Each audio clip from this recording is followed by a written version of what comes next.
شفت النينجا حسين باشا الشحات وهو نازل من على الدكه بيخلص الماتش، اللي هو كابتن طاهر محمد طاهر عمال يروح على الطرف وكابتن اشرف بن شرقي عمال يروح على الطرف. يا جماعه الزمالك عامل عمق، والزمالك نوعا ما عامل كثافه، نخش داخل منطقه الجزاء هنسجل. حسين الشحات في اول كره ليه بينزل، شفت الموضوع بسيط ازاي؟ الراجل استلم على الطرف، انا بخش للعمق. بسيطه والله العظيم، ابجديات، لكن ما كانتش بتحصل من كابتن طاهر ولا من كابتن بن شرقي الشوط الاول. برضه نفس الحكايه الشوط الثاني. الجناح على فكره انا مش دوري ان انا اطلع احط الكره للباك خالص يا جماعه، اقطع لجوه، خش لجوه، اقطع للداخل. انما جناحين الاثنين قاعدين على الطرف وسايبين العمق كله للزمالك، وانا عمال العب عرضيات كلها حسام عبد المجيد واخدها. هو ده الفرق ما بين جناح نينجا زي حسين الشحات والفرق ما بين اجنحه خط زي كابتن طاهر محمد طاهر، اللي مش عارف بقى جناح خط مره واحده كده، هو كابتن اشرف بن شرقي. الاهلي بيفوز على الزمالك 2-1 في واحده من الماتشات اللي كانت مهمه جدا جدا جدا بالنسبه للاهلي. المباراه اللي هو كان بيقول عليها مباراه الخروج من نفق المظلم، سواء بالنسبه للاهلي او بالنسبه للزمالك. اللي هيكسب هيحط على التاني مشاكل هو مش حملها، يعني الزمالك مش حمل ان هو يخش مشاكل خساره القمه، والكلام على المدير الفني يانيك فيريرا هيكتر بعد الجيم، وتحديدا الجيم اللي لعبه النهارده. شابوه مستر يانيك فيريرا. من مشجع اهلاوي بقول لك شكرا شكرا شكرا شكرا انك ما طمعتش في الماتش. شكرا انك ما طمعتش في الماتش ولا دقيقه. يعني شكرا انك ما طمعتش في الماتش ولا دقيقه. هتقول لي لا ابن حنفي هو طمع دقيقه للامانه، الكره اللي بن شرقي انقذها من على رجل بنتايج، او كره تقريبا كان عمر جابر، او هي كان عمر جابر او الفينا تقريبا ناحيه اليمين، الكره اللي اتلعبت بالعرض دي وبن شرقي شالها من ال6 ياردة. بس يعني يانيك فيريرا بالنسبه لي اكتر حاجه حلوه ان هو سهل الماتش. انا هرجع ادافع واشتغل على التحولات.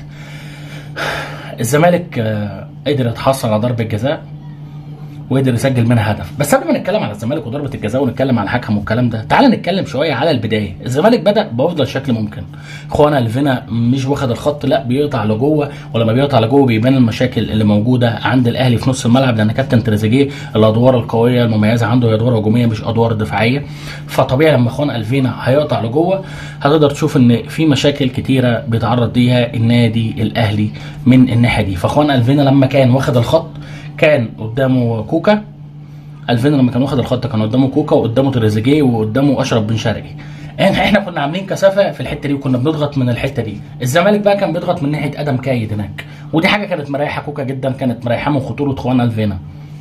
ولكن في نفس الوقت هي كانت مشكله بالنسبه للكابتن محمد هاني، وتقريبا اي مدرب بيلعب الاهلي لسه بيبني افكاره على محمد هاني. مش عارف تحسها كده دستور، اي مدرب بيلعب الاهلي بيبني الافكار بتاعته كلها على ان انا هلعب ناحيه محمد هاني، ومحمد هاني الله اكبر عليه تحس ان هو مغناطيس، اي حد بيلعب عليه شغال، يعني اي حد بيلعب عليه شغال، واي حد بيشتغل عليه واحد على واحد بتلاقي الدنيا بالنسبه لهاني صعبه. الزمالك عمل كورتين خطرتين في اول الجيم، واحده ضيعها وضيع الدباغ او تصدى ليها محمد الشناوي، وكمان كره ثانيه ضيعها ناصر ماهر. وبعد كده الاهلي بقى عنده افضليه والاهلي دخل في الجيم، وفي كره من الركنيه ضاعت، وبدانا نشوف الاهلي بدا يشكل خطوره والاهلي بدا يمسك كوره لحد ما بتيجي ضربه الجزاء. عكس مجرى اللقاء، عكس ما الاهلي ما ماسك الكوره وعكس ما الاهلي ما عامل استحواذ، ياسين مرعي بيتاخر وبيقطع من قدامه وضيع الدباغ وبيقدر ان هو يسجل هدف اول للزمالك عن طريق حسام عبد المجيد. حسام عبد المجيد بيسجل هدف اول للزمالك. هتقول لي ضربه الجزاء، ضربه الجزاء هي ضربه جزاء صحيحه زيها زي بتاعت حسين الشحات، هي نفس اللعبه هي، ولكن الراجل عادها علشان خاطر في لعيبه دخلت منطقه الجزاء. بس احنا لو هنمشيها بالقانون كل ضربات الجزاء اللي بتتلعب وبتتصد هنا في مصر هتتعاد، ولكن هي مشيت بالقانون علينا. انا قلت الشناوي طلع من على الخط، لا الشناوي ما طلعش، الشناوي ما طلعش من على الخط بتاع المرمى ولا حاجه، وصد كره عبد الله حلو، ولكن الحكم عاد ضربه الجزاء عشان حسام يسجلها. قرر الحكم قانونا بس هو بيطبقش كتير عندنا هنا في مصر، لدرجه ان الناس نسيته ان الفريق ان اللعيبه اللي بتدخل منطقه الجزاء من الفريق المستفاد من الركله بتتعاد، مع ان برده الحكم كان المفروض ان هو يعيد الضربه لان لعيبه الزمالك دخلوا منطقه الجزاء. اما بالنسبه لضربه الجزاء اللي حسبها على بنتايج فهي ما فيهاش حاجه، الكوره جايه في جسم بنتايج. اما لو اتكلمت على الاهلي فالاهلي كان فيه مشكله كبيره، لان في عز ما الاهلي ما كان رتمه بطيء الزمالك كان واقف صح، في عز ما الاهلي ما كان بيحضر ببطء الزمالك كان واقف صح، في عز ما الاهلي ما كان بيروح على الطرف ويبقى متوقع انك هتلعب عرضيه الزمالك كان بيبقى واقف صح.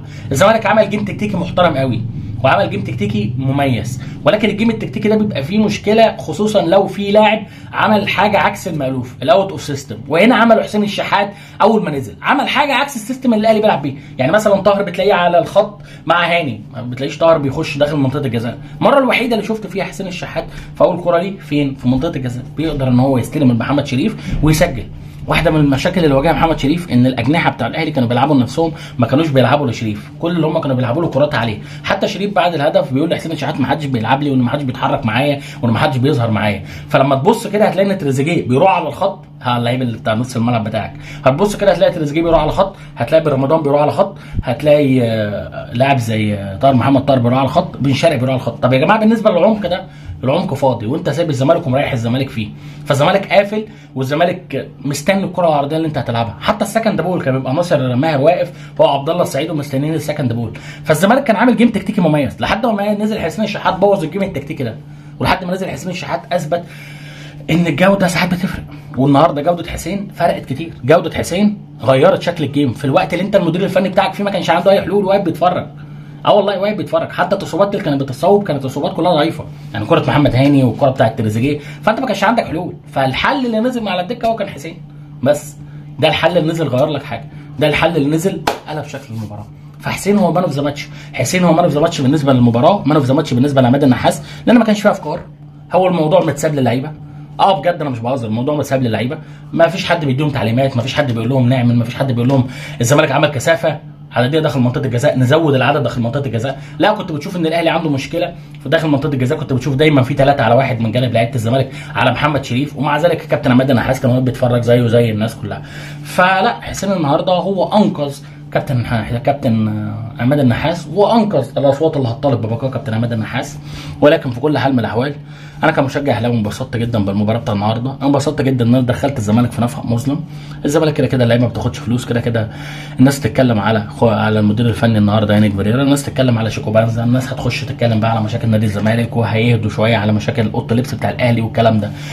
وعلى موضوع اوضه اللبس بتاع الاهلي والكلام على المشاكل في الاهلي، انا كنت مرعوب ان تريزيجيه يضيع ضربه الجزاء. تريزيجيه لو ضيع ضربه الجزاء كنا هنخسره، كنا نخسر تريزيجيه لحد نهايه الموسم. ولكن الحمد لله رب العالمين تريزيجيه حط ضربه الجزاء في النص، وزي ما تيجي بقى حط ضربه الجزاء في النص زي ما تيجي.